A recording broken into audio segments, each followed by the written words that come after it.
Welcome all of you. आप सभी का स्वागत है आपके इस YouTube channel AD Singh physics के अंदर। तो हमने ऑप्टिक्स को स्टार्ट किया था और लास्ट लेक्चर के अंदर नोडल पॉइंट को डिस्कस किया था। आज हम जो इम्पोर्टेंट टॉपिक है, डायरेक्ट पूछा जाता है एग्जाम के अंदर, सहअक्षीय लेंसों के लिए न्यूटन का formula. Okay, Newton formula, coaxial lenses और साथ ही डायग्राम बनाइए। तो एग्जाम में 5 का भी पूछा जाता है, 3 मार्क्स का भी पूछा जाता है और 2 में पूछा जाता है। एग्जाम में इंपॉर्टेंट क्वेश्चन है, मैं फिर कह रहा हूँ इंपॉर्टेंट है। डायग्राम भी पूछा जाता है, डायग्राम इजी है, पहले डायग्राम को बनाना सीखेंगे फिर न्यूटन फॉर्मूले को ड्राइव करेंगे। ओके, तो देखिए प्लीज आप सबसे पहले डायग्राम को बनाने के लिए सहअक्षीय लेंसेज का इसने कोएक्सियल लेंसेज। अब यहाँ पर आपके पास एक डायग्राम बना हुआ है, इस डायग्राम को किस तरीके से बनाया गया है। सबसे पहले वर्किंग देखिए आप, मेरे पास एक मुख्य अक्ष है, यहाँ पर 2 फोकस पॉइंट है F1 और F2 और 2 मुख्य पॉइंट है P1 और P2। 2 फोकस पॉइंट हैं और 2 मुख्य पॉइंट्स, और इसको क्या कहते हैं, मुख्य तल और ये फोकस तल। तो यहाँ पर मैंने इसको फोकस और मुख्य तल बना दिया। फोकस तल की कोई आवश्यकता नहीं है तो मैंने यहाँ पर इसको एज इट इज रखा है। क्या रखा है? एज इट इज रखा है। ओके, और यहाँ पर B पॉइंट कर देता हूँ इसको और इसको B1, ये मेरा मुख्य अक्ष है। ओके, अब देखिए B पर कोई मेरा प्रतिबिंब है, वहाँ पर A ऊंचाई है और यहाँ पर इस तरीके से H1 जो H2 है, ये दोनों तल के पॉइंट हैं और K1 K2 हैं जो ये दोनों पॉइंट के बीच की डिस्टेंस है। ओके, अब होगा क्या, अब मुख्य अक्ष बना लिया, फोकस बना लिया। मान लेता हूं मेरे पास कोई प्रतिबिंब है जो ऊंचाई कहां तक है, A तक। अब A ऊंचाई तक है, फिर वो प्रतिबिंब को मैंने यहां पर ड्रॉ किया। सबसे पहले मैंने यहां पर प्रतिबिंब को बनाया। अब इस डायग्राम को एक बार ना देखिए आप, इसको देखिए किस तरीके से बनाया।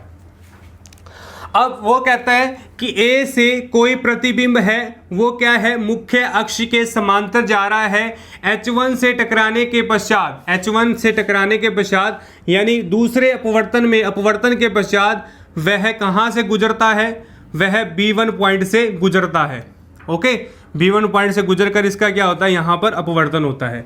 फिर वो क्या कह रहा है, सेकंड, वो कह रहा है कि एक पॉइंट है प्रतिबिंब से, फोकस से गुजरा और कहां पर गया, मुख्य अक्ष के समांतर गया। यानी फोकस से चला, कोई प्रतिबिंब है वो फोकस से गया, फोकस से टकराने के पश्चात अपवर्तन के पश्चात क्या हो गया, मुख्य अक्ष के समांतर हो गया।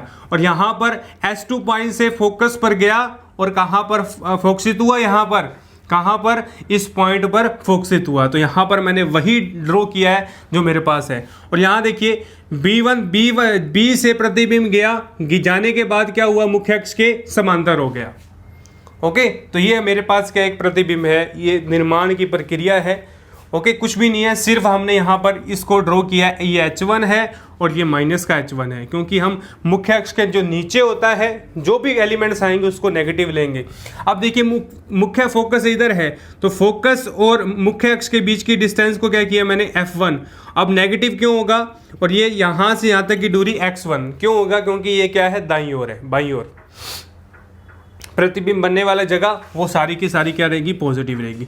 तो सेम कुछ भी नहीं किया यहाँ पर, सिर्फ हमने ये किया कि मुख्य अक्ष के समांतर जा रही है, फोकस होने के बाद प्रतिबिंब पर मिलेगी, मुख्य अक्ष से फोकस से गुजरी तो मुख्य अक्ष के समांतर जाएगी। ओके, तो ये हमने पहले प्रतिबिंब निर्माण की प्रक्रिया को क्या किया था, समझा था। प्रतिबिंब किस तरीके से हमने ड्रॉ किया है, ये नहीं है कि सर ने जो डायग्राम बनाया है और सिर्फ इंजॉयमेंट के लिए, इंजॉयमेंट नहीं है, हमने इसको सीखना है। ओके, इसको सीखना है। अब देखिए सबसे पहले क्या कर रहा है, सहअक्षीय लेंस के लिए, सहअक्षीय लेंसों के लिए P1 व P2 मुख्य बिंदु हैं। क्या है, मुख्य बिंदु। और F1 व F2 फोकस बिंदु हैं। क्या है, फोकस बिंदु हैं। B और B' क्या है, मुख्य अक्ष पर पॉइंट्स हैं। ओके, और ये हमने सारी के सारी जो डायग्राम में बातें की हैं वो सारी की सारी लिखनी है आपने। ओके, अब देखिए एस प्रतिबिंब, यानी हमने प्रतिबिंब लिखना है। क्या, प्रतिबिंब AB है, उसकी डिस्टेंस H1, और जो मेरे पास B1 A1 है, यानी A प्रतिबिंब है और ये मेरे पास कोई वस्तु है और उसका प्रतिबिंब क्या बन रहा है, ए डैश पर बन रहा है। तो मैंने यहाँ पर नंबरिंग लिखी हुई इसी हिसाब से लिखी है आपने। ए डैश बी डैश क्या है मेरे पास, माइनस का H2 है। ओके, और F1 से P1 की डिस्टेंस माइनस F1 और F2 से P2 की डिस्टेंस क्या है, F2। ओके, ये पॉजिटिव, ये नेगेटिव और ये पॉजिटिव, कहाँ से, साइन कन्विकेशन से। ओके, B से F1 की डिस्टेंस है माइनस का x1 और B2 से B1 से जो मेरे पास F2 की डिस्टेंस है माइनस x2। ओके, मैंने सारी की सारी बातें यहाँ पर ड्रॉ कर दी हैं, सारी की सारी बातें आपको यहाँ पर लिख दी हैं। अब अपन क्या करेंगे वर्किंग, और यहाँ पर जो एंगल बन रहा है वो θ1 और यहाँ एंगल बन रहा है θ2। सबसे पहले हम P1 से पहले वाले पॉइंट की ओर डिस्कस करेंगे, यानी ये P पॉइंट है, मुख्य पॉइंट के पहले वाले पॉइंट को क्या करेंगे, डिस्कस करेंगे कि मुख्य अक्ष के पहले पॉइंट में हम किस तरीके से, हम यहाँ पर बात करेंगे कौन से फेरे के लिए, सिर्फ मैं यहाँ पर जो इस कलर से लिख रहा हूँ इसकी बात करूँगा यहाँ पर। ओके, फिर अपन उधर वाले की बात करेंगे। अब यहाँ देखिए मेरे पास समरूप ट्रायंगल बन रहा है ABF1, ओके, और F1P1 और K1 मेरे पास समरूप बन रहा है। तो यहाँ क्या लिखेंगे, अकॉर्डिंग टू फिगर, क्या मतलब ट्रायंगल ABF1 व ट्रायंगल F1P1K1 से क्या है, समरूप है। क्या है, समरूप है। समरूप क्या होगा, यदि कोई ट्रायंगल समरूप है तो उनकी भुजाएं भी क्या होंगी, बराबर होती हैं। उनकी भुजाएं भी क्या होती हैं, बराबर होती हैं। यदि कोई ट्रायंगल समरूप है तो क्या आएगा यहाँ पर KP1, क्या आ जाएगा KP1। तो जो भी पहले ट्रायंगल लोगे आप उसको पहले लिखना पड़ेगा। मैं नीचे वाला ट्रायंगल पहले ले रहा हूँ, K1P1, यानी K1P1 किसके बराबर आएगा, AB के अपॉन के अंदर, यानी ये दोनों बराबर हैं। ओके, दूसरा समरूप के लिए ये तीनों बराबर होंगे, दोनों कोई दो हमने क्या लेनी, भुजाएं लेनी। तो यहाँ क्या आ जाएगा, F1P1 upon BF1 according to क्या आएगा, डायग्राम। ओके, अब देखिए by sign convention, sign signification, sign convention से क्या होगा, अब KP1 की वैल्यू हमें नहीं पता, AB की वैल्यू पता है H1, क्या आएगी, पॉजिटिव। ओके, यहाँ पर F1P1 की वैल्यू कितनी है, माइनस का F1 आएगा क्योंकि नेगेटिव आएगी वैल्यू, क्या आएगी, नेगेटिव। अब नेगेटिव लिख देना आपने। फिर BF1 क्या आ जाएगा, माइनस का x1, क्या आएगा, negative. Okay, bye sign convention से सारी की सारी वैल्यू आपने यहाँ पर पुट कर देनी है। सारी की सारी वैल्यू आपने क्या करनी है, यहाँ पर पुट करनी है। ओके, सारी की सारी वैल्यूज़ को अपन ने क्या करना है, यहाँ पर पुट करना है। अब देखिए, अब यहाँ से K1P1 है, जो K1P1, अब इधर देखिए आप, ये H2 है, ये H2 है, तो ये भी H2 होगा, ये H2 है, दोनों की बराबर है, तो ये भी क्या होगा, H2 होगा। यहाँ पर K1P1 क्या आएगा मेरे पास, H2, K1P1 क्या आएगा, माइनस का H2। ओके, अब यहाँ पर वैल्यू रखिए आप, माइनस का H2, AB की वैल्यू कितनी है, H1, FP1 कितना है, माइनस का F1, और ये BF कितना है, माइनस का x1। तो ये कैंसिल हो गया, यहाँ से क्या बना मेरे पास, H2 upon H1, F1 upon x1, समीकरण नंबर A, समीकरण नंबर A हमारे पास प्राप्त हुई। ओके, समीकरण A हमारे पास क्या हुई, प्राप्त हुई। ओके, समीकरण A को हमने क्या किया, क्लियर किया है। अब हम बात करें, अब यहाँ पर F1 जो होगा वो पॉजिटिव होगा, F1 को होगा वो पॉजिटिव होगा, क्यों, यहाँ पर F1 सॉरी, हाँ ओके, यहाँ नेगेटिव रहेगा F1। ओके, तो ये मेरे पास समीकरण एक है। अब ट्रायंगल अगले में देखिए, अब हमें सेकंड पार्ट की ओर जाना है। कौन से पार्ट की ओर, इस पार्ट की ओर, इस पोर्शन के अंदर हमें देखना है। अब यहाँ पर कौन कौन से ट्रायंगल बन रहे हैं, यहाँ पर देखिए H2, P2 और F2, ये ट्रायंगल, और दूसरा ट्रायंगल बन रहा है F2, B1 और A1। ट्रायंगल लिखिए आप, ट्रायंगल कौन सा, H2, P2 और F2, वह ट्रायंगल कौन सा, F2, B1, A1 में। ओके, तो इसमें क्या होगा मेरे पास, वही समरूप वाली कंडीशन लगानी है। सबसे पहले क्या होगा, अगर ये H1 है तो ये भी क्या होगा, H1 होगा। ओके, तो क्या आएगा यहाँ पर B1 अपॉन A1 अपॉन के अंदर H2 अपॉन P2। इस चीज़ को मैंने कंसिडर किया है, ये दो लाइनों वाले को। फिर अपन थर्ड वाले को ये कंसिडर कर लेंगे, क्या आएगा, F2 upon F2 B1 upon क्या आ जाएगा, P2 F2। बड़े आराम से देखना आपने, समरूप ट्रायंगल की कंडीशन लगाई है और कुछ नया वर्किंग नहीं की है। जो हम 9th क्लास में पढ़कर आए हैं वही हमने किया है। कम समरूप क्या होगा, दोनों भुजाएं क्या रखनी है, बराबर रखनी है। ओके, तो बाय साइन कन्विकेशन से, साइन कन्विकेशन से क्या होगा, B1A1 क्या आ जाएगा माइनस का H2 और यहाँ पर H2P2 क्या आ जाएगा H1, F2B1 क्या आ जाएगा F1 और यहाँ पर P2F2 क्या आ जाएगा मेरे पास X2। ओके, X2 आएगा, यहाँ F2 आएगा। ओके, तो सारी की सारी वैल्यू रखिए आप। क्या रखेंगे, यहाँ पर क्या आएगा मेरे पास माइनस का H2 अपॉन H1 और यहाँ पर क्या आ जाएगा मेरे पास, यहाँ पर F2 अपॉन X2। समीकरण नंबर B, समीकरण नंबर क्या प्राप्त हुई मेरे पास, B समीकरण प्राप्त हुई।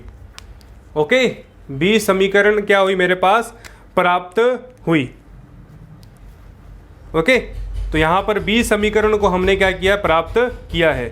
B समीकरण को प्राप्त किया। यहाँ X2 आएगा, सॉरी यहाँ पर X2, क्योंकि हमने जो सिग्निफिकेंस कंप्लीट किया है H2P2 वाला, तो F2P2 और F2B1, तो ये क्या आ जाएगा, यहाँ पर X2 आएगा, X2 अपॉन F2। ओके, तो ये यहाँ से यहाँ वैल्यू कैंसिल हो जाएगी। कुछ भी नहीं किया है, कोई नया नहीं है, यहाँ पर कोई नई ट्रिक नहीं है, सिर्फ हमने वैल्यूज़ को क्या किया है, कंप्लीट किया है, H2 अपॉन H1।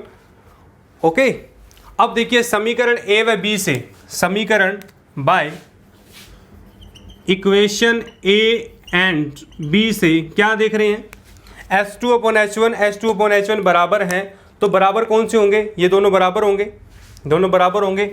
तो यहाँ पर F1 upon X1 is equal to X2 upon F1, X2 upon F2।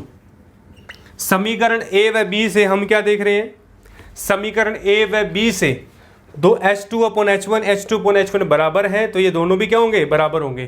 तो यहाँ बराबर रखी है हमने, क्रॉस मल्टीप्लाई कीजिए X1 X2 upon F1 into F1 F2, और यही हमारा क्या है, न्यूटन का फॉर्मूला। ओके, और यह समीकरण न्यूटन का सूत्र कहलाती है। क्या कहलाती है, न्यूटन का सूत्र कहलाती है।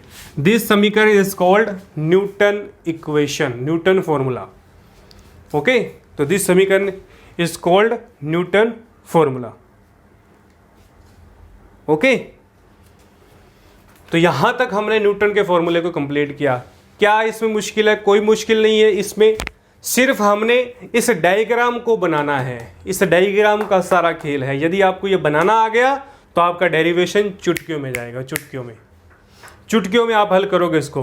ओके, तो सबसे पहले डायग्राम को मैं दोबारा रिपीट कर रहा हूं, किस तरीके से बनाया। मैंने एक मुख्य अक्ष लिया, मुख्य अक्ष पर पॉइंट कौन से थे, P1 P2 मुख्य बिंदु, हमने डेफिनेशन पढ़ी है मुख्य बिंदु की। फिर यहाँ पर दो पॉइंट F1 और F2। ओके, और B1 क्या है, मुख्य अक्ष को एक हमने एक क्राइटेरिया माना है। B पर कोई प्रतिबिंब, मेरे पास कोई वस्तु है यहाँ पर A पॉइंट तक, क्या हुआ, A से कोई प्रकाश की किरण मुख्य अक्ष के समांतर है, H1 से H1 H2 से यानी सेकंड माध्यम में जाने के बाद वह कहाँ पर मिलती है, फोकस से जाती हुई प्रतीत होती है। दूसरी बात, A से फोकस से गई, मुख्य अक्ष की क्या हुई मेरे पास, समांतर हुई। फोकस से आई और मुख्य अक्ष की क्या हुई मेरे पास, समांतर हुई। दो कंडीशन। थर्ड क्या हुआ, B से गया प्रतिबिंब, H1 H2 के क्या समांतर होने के पश्चात वह फोकस से गुजरता हुआ प्रतीत हुआ। तीन कंडीशन है यहाँ पर। तीन कंडीशन के बाद इसके नामकरण करने, आपने नाम लिखने हैं। क्या, F1 से P1 के बीच की दूरी F1 होती है फोकस बिंदु, मुख्य अक्ष और फोकस बिंदु के बीच की दूरी को क्या कहते हैं, फोकस दूरी। तो फोकस दूरी और मुख्य अक्ष और हमें इस पॉइंट के बीच की दूरी को x1 मान लिया, यहाँ F2 और x2। ओके, और साइन कन्विकेशन से ये माइनस के होंगे, ये प्लस के होंगे। ओके, और जो ये हमने लाइन ड्रॉ की है, ये क्या है, मुख्य समतल, इसको कहते हैं मुख्य अक्ष का तल, मुख्य तल कहते हैं इसको। और यदि मैं फोकस पर तल बना दूं तो फोकस तल होगा। ओके, तो सिर्फ हमने नामकरण किया है, और ये माइनस u और ये माइनस का v, और दो पॉइंट बना दिए H1 H2 K1 K2। Okay, दो पॉइंट हमने इरेज कर दी। फिर हमने क्या किया है, जो भी हमने वर्किंग की है वो सारी की सारी लैंग्वेज में लिखनी है। यहां पर हम पहले पार्ट के अंदर देख रहे हैं कि P1 से पहले वाले के अंदर दो समरूप ट्रायंगल बन रहे हैं, ए बी और F1 P1 और K1, तो दो समरूप ट्रायंगल बनाए मैंने। ओके, फिर सेकंड वाले पार्ट के अंदर क्या किया, S2 P2 F2 B1 और A1, वहां भी दो ट्रायंगल बनाए, दोनों के साइन कन्विगेशन वैल्यूज रखी, H2/H1 आया, यहां पे H2/H1 आया। दोनों समीकरण को देख रहे हैं, दोनों समीकरण बराबर रखने पर ये दोनों वैल्यू बराबर, क्रॉस मल्टीप्लाई, और जो आंसर आएगा वही हमारी क्या है, न्यूटन फॉर्मूला है। ओके, तो यह समीकरण न्यूटन का सूत्र कहलाती है। ओके, तो ये बहुत इजी है, मुश्किल नहीं है। तो हमने न्यूटन फॉर्मूला ऑफ कोएक्सियल लेंसों के लिए आज प्रूव किया है। आने वाले लेक्चर्स के अंदर हम कोएक्सियल लेंसों के और भी रिलेशंस को प्रूव करेंगे, और भी रिलेशंस आए हैं हमारे पास, तो वो रिलेशंस को हम क्या करेंगे, डिफाइन करेंगे। ओके, तो यहाँ हम कहेंगे ऑब्जेक्ट इमेज रिलेशन और ट्रांसफर मैग्निफिकेशन, आने वाले 4-5 रिलेशन है वो भी कंप्लीट करेंगे। ये इंपॉर्टेंट है, इस नाम से आता है हमारे पास एग्जाम के अंदर, डायरेक्ट नाम से पूछा जाता है कि न्यूटन का सूत्र क्या है। किसी सहअक्षीय निकायों के न्यूटन के सूत्र को प्रूफ कीजिए और साथ में इसका प्रतिबिंब निर्माण का डायग्राम भी बनाइए। ओके, तो आपने डायग्राम और साथ में वर्किंग करनी है। आपका इंपॉर्टेंट क्वेश्चन है, एग्जाम में पूछा जाता है, तो आपको इसको इंपॉर्टेंट लगा लीजिए। ओके, तो आज के लेक्चर में सिर्फ इतना ही। आप इस वीडियो को लाइक, शेयर और कमेंट जरूर कीजिएगा, और चैनल को सब्सक्राइब करना मत भूलिएगा आप, और बेल आइकन को प्रेस करें ताकि आने वाली सारी वीडियो का नोटिफिकेशन आप तक पहुंच पाए। ओके, तो ऑप्टिक्स से संबंधित संपूर्ण लेक्चर आपके इस यूट्यूब चैनल पर उपलब्ध हैं। आप इस यूट्यूब चैनल पर हमारे प्लेलिस्ट पर जाकर सारे के सारे लेक्चर्स लगा सकते हैं, यूनिट वाइज दे रखे हैं lectures. Okay, thank you all of you. आप घर रहिएगा, सुरक्षित रहिएगा, मास्क का उपयोग कीजिएगा। Thank you all of you.